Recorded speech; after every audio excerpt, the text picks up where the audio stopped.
Welcome back to the Making the Madness YouTube channel. It's Sean here again today, and I will be starting my part of breaking down college basketball teams for this upcoming season. Jonathan and I will do many of these, maybe for every team by the time we get to the season, whenever that will begin.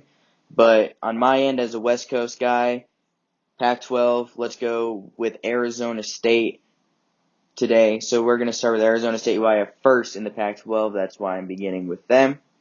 And let's start out with the star of the team, Remy Martin. He's the point guard. He had 19 a game last season. He shot, 33 or so percent from deep. That needs to be improved a little bit, but he's a very smart player. He's very quick, but he makes some mental mistakes at times and tries to do too much. If he just lets the game come to himself, he might be an All-American anyways, but he could be in the National Player of the Year conversation. And then you look at Alonzo Verge, one of the craftiest scorers in college basketball. I say that every single time I speak about him, but it's true. He's just a guy that can create for himself like not many can. He doesn't need others to set him up. He had 30 a game in JUCO 2 seasons ago, led all JUCO players in scoring. And for a lot of people, they underrate junior college players.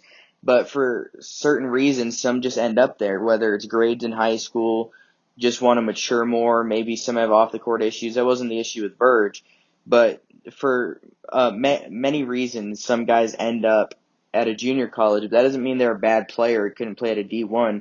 Burge had plenty of Power 5 D1 offers. He just played 2 seasons at a JUCO and then became more mature as a player and person, ended up at Arizona State, where he had a great season. He was the best player for Arizona State down the stretch when they went on that big winning streak. It's just his shooting percentages don't look great, but it's slightly misleading because he was really terrible at the start of the season. But the jump from JUCO to Power 5 college basketball is probably the same jump as, like high school to JUCO. It's a pretty big jump, and that takes a while to get used to. So, that's just something you have to take into account. He was hurt a little bit early at the wrist issue, missed the Virginia game. But overall, he's a great player. And then at the 3, you have a guy, Joshua Christopher, a 5-star recruit, top 10 player, was seen as a heavy Michigan lean for the longest time, but he really kept his whole recruitment close to the vest. It really seemed like it was Arizona State or Michigan the whole way through. But his brother, Caleb Christopher, was a freshman at Arizona State last season, now a sophomore. He's a guard. Also, he's not going to play a huge role in this team, but Josh Christopher is going to be great. He can really play 1 through 3. I like him more as a 2 than most, but on this team he'll play the 3.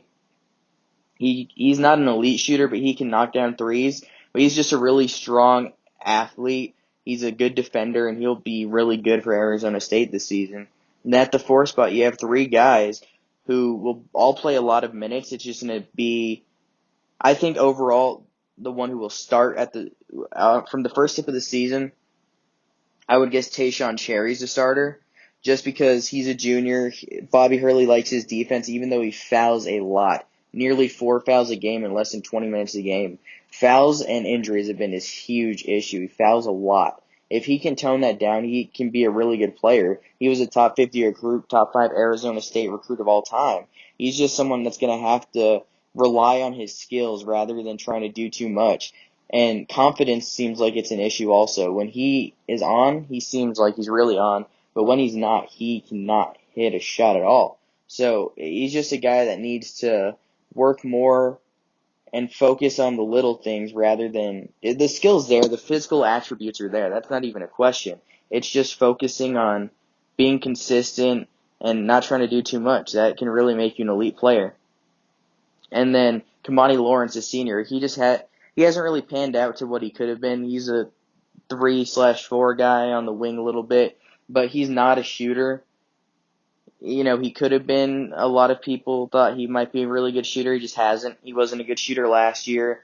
He's a good defender, but that's about where that ends for him. And then Marcus Bagley, who Bobby Hurley talks up a ton. He's the guy who can knock down threes. He's really athletic. You see his Twitter videos all the time of him throwing down crazy dunks.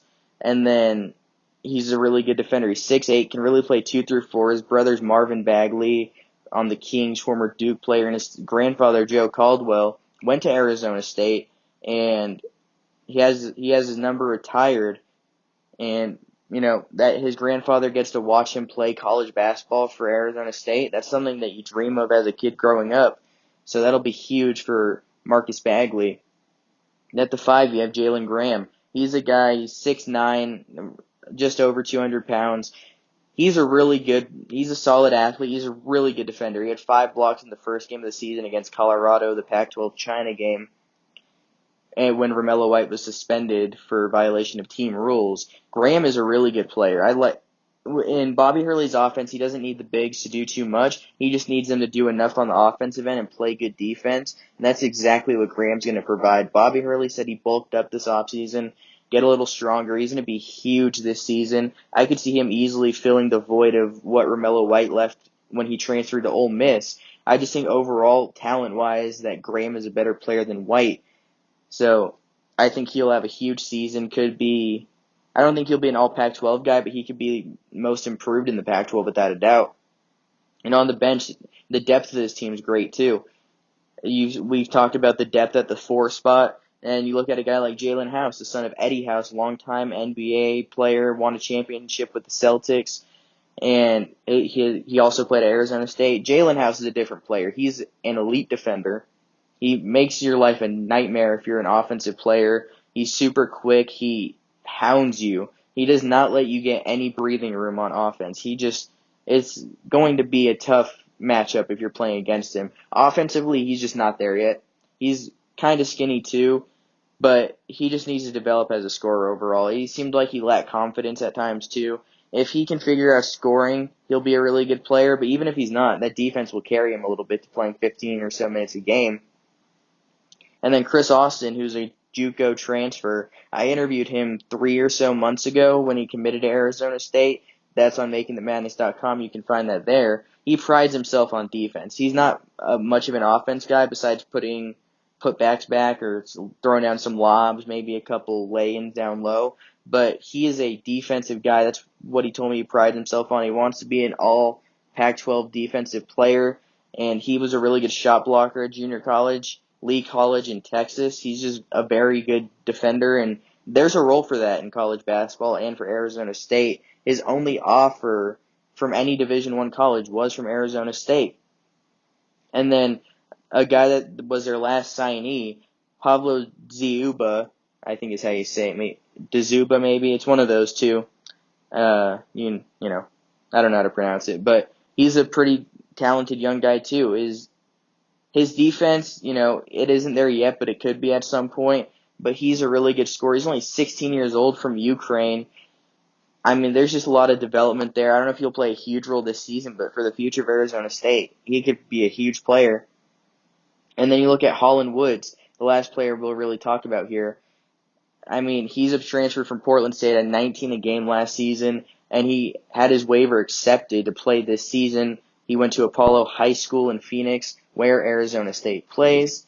So he has options here. Does he want to play this season and play 15 to 20 minutes a game, or does he want to sit and play next season and play 30 minutes a game alongside Luther Muhammad when Verge and Martin are gone? He has a decision on his hands. I think ultimately he'll sit out this season, but if he decides to play, that just strengthens the depth so much more than it already is. Arizona State could be a Final Four team this season, and I wouldn't even be remotely surprised. Bobby Hurley has really turned the program in Tempe around. It's a sellout nearly every game. Went from a laughingstock in the Pac-12 under Herb Sendek at times to now being a potential powerhouse in the future of college basketball. Thanks for checking this video out, and until next time, have a good day.